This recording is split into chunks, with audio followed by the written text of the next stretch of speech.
From VOA Learning English, this is the Technology Report. Scientists in the United States have announced the creation of the first transistor with only 2 dimensions. A transistor is a small electronic device that transfers or carries electrical current. The device helps to create an electrical path that provides power to other devices. Scientists hope the new 2D transistors will be used for building high-resolution displays that need very little energy. Scientists from the University of California and Argonne National Laboratory in Illinois created the transistors. They say the transistors are only a few atoms thick. Scientists consider material that thin two-dimensional. Usually, transistors are made with the element silicon.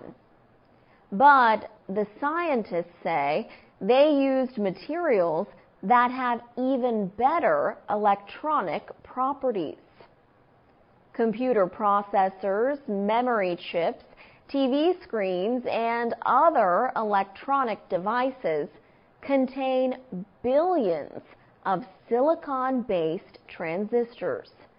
But these very small electrical parts have certain limitations. Dimitris Ioannou is an electrical engineering professor at George Mason University. He says the traditional transistor has been improved as much as possible.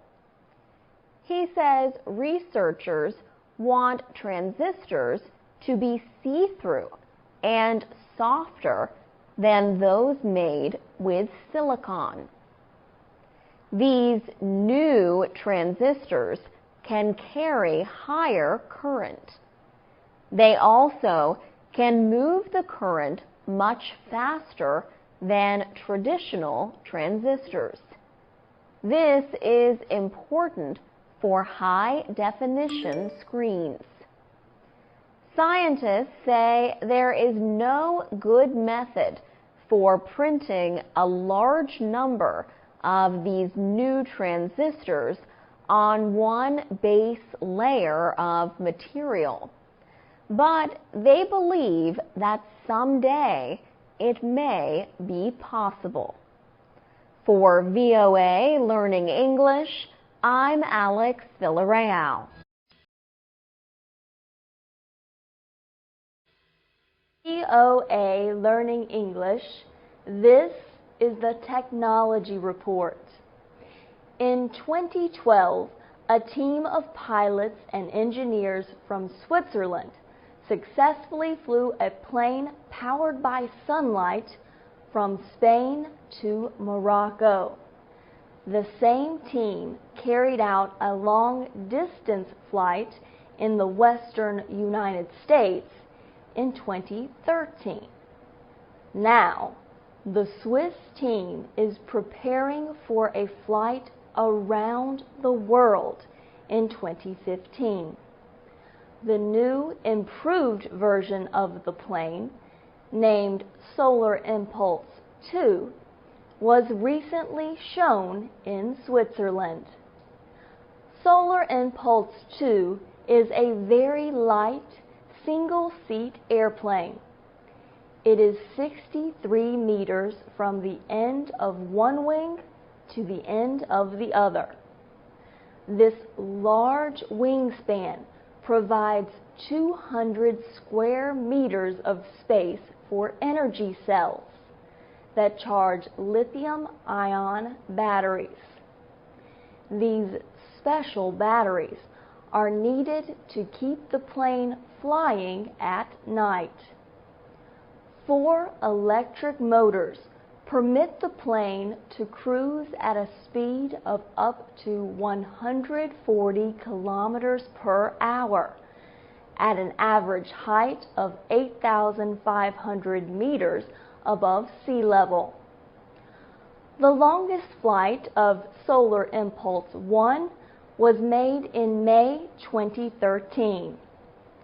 The plane flew from Phoenix, Arizona to Dallas, Texas, a distance of just over 1,500 kilometers. 12 years of research and testing went into building Solar Impulse 2. The researchers believe the aircraft will be able to fly around the world in 20 to 25 days and nights. Bertrand Piccard is the chairman of the Solar Impulse project. He says, "The goal of the flight around the world is to support efforts toward energy efficiency." Solar Impulse 2 began test flights in May. The team plans to start the flight around the world next March from an airport somewhere along the Persian Gulf. For VOA Learning English, I'm Carla Babb. From VOA Learning English, this is the Technology Report. Technology has brought major changes to the music industry. Music lovers listen to and buy music on the internet. They can also watch live shows of artists on the internet. And music makers, as well as music industry officials, use social media to reach the public and increase interest. Nick Sherwin is the founder of the band Suburban Skies. He says 21st century technology permits a band to control its own future. He says social media make this possible. Sherwin says the internet and social media have created possibilities for musicians. He says the way to success is to give visitors more than one kind of experience. Sherwin says content is most important. Music industry officials discussed the future of the business during an international conference in Los Angeles, California. They said musicians across the country are choosing to perform live, following the drop in CD sales in the United States. Rob Light is head of music at the Creative Artists Agency. He says live shows are providing artists with most of their earnings. There has also been a big increase in the number of music festivals. These events are advertised on social media.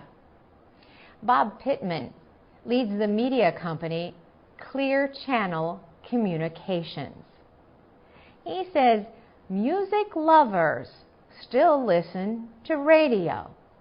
He says 70% of Americans say they find new music on radio. Rob Light disagrees. He believes radio will soon be a thing of the past. But Nick Sherwin is not worried. He just wants the internet to help him reach all who like his kind of music. For VOA Learning English, I'm Carolyn Presutti.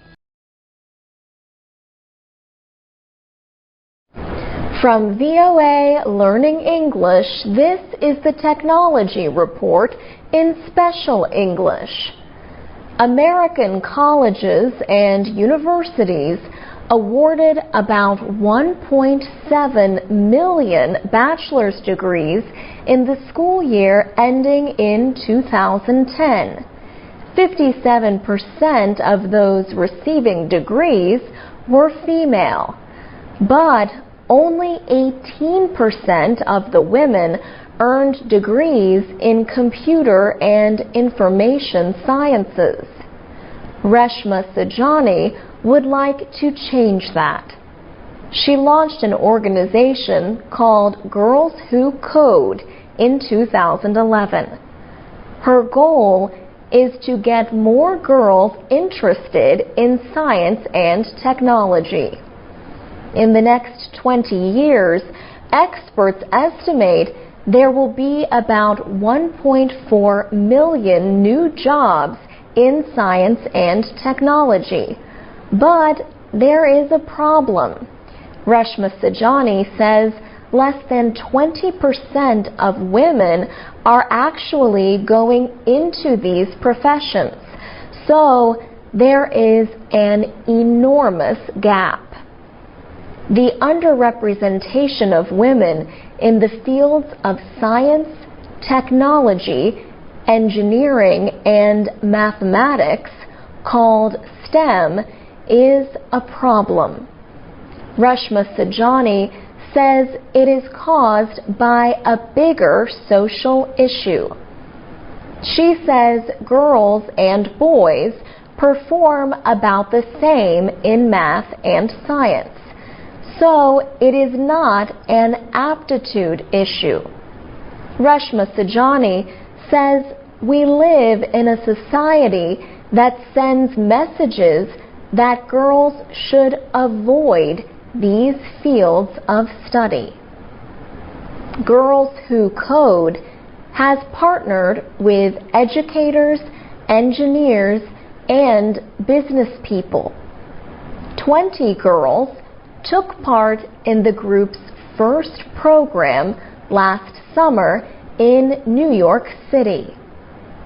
They learned how to build websites, mobile apps, and create business plans. Still, it is only a beginning. Reshma Sajani says if our goal at Girls Who Code is to really close the STEM gap, we realize we have to teach 2 million girls how to code in the next 20 years. For VOA Learning English, I'm Alex Villarreal.